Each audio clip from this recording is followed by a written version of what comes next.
5 vieta.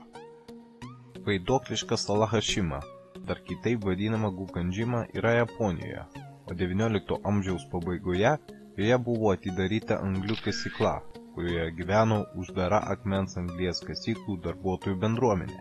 Saloje dar prieš keletą dešimtmečių buvo užfiksuotas didžiausias pasaulyje gyventojų tankumas, tačiau 1974 metais buvo paskelbta, kad sala uždaroma. Gyventojai išsiskirstė neregėtai greitai.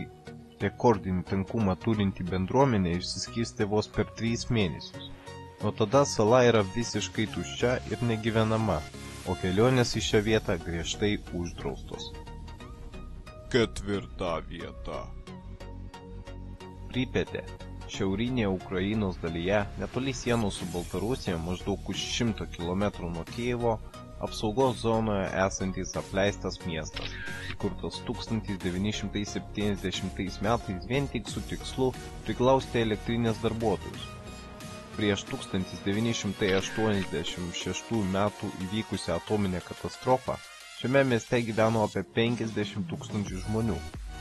Vienas labiausiai su Černobylio atominė elektrinė katastrofa susijusių šokiruojančių faktų yra tai, kad įvykus katastrofai Pripetės miesto gyventojai nebuvo evakuoti net 3 dienas.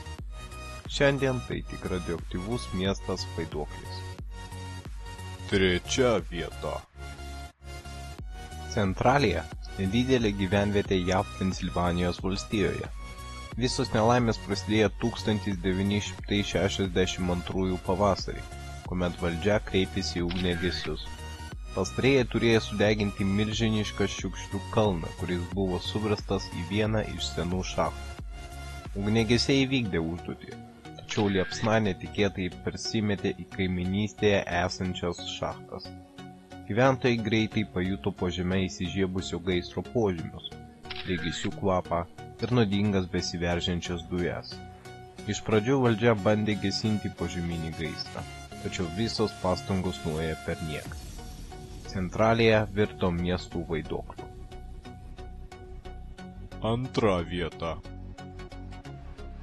Varoša priklauso Turkijos okupuotam Famagustos miestui šiaurės Kipre.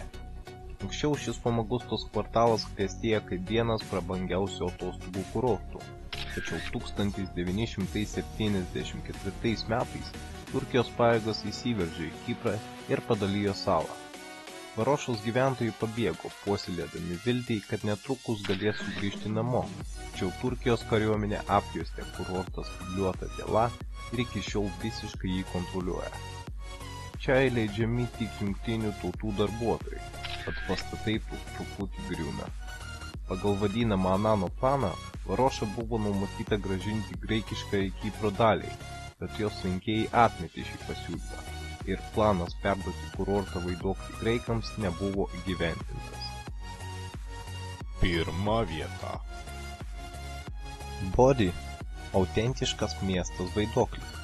Tai vienas didžiausių apleistų miestų JAV vakarinėje dalyje. Bodi vardas iškilo, kai 1859 metais Viljamas Bodi šioje teritorijoje atrado didžiulius aukso ir sidabro išteklius.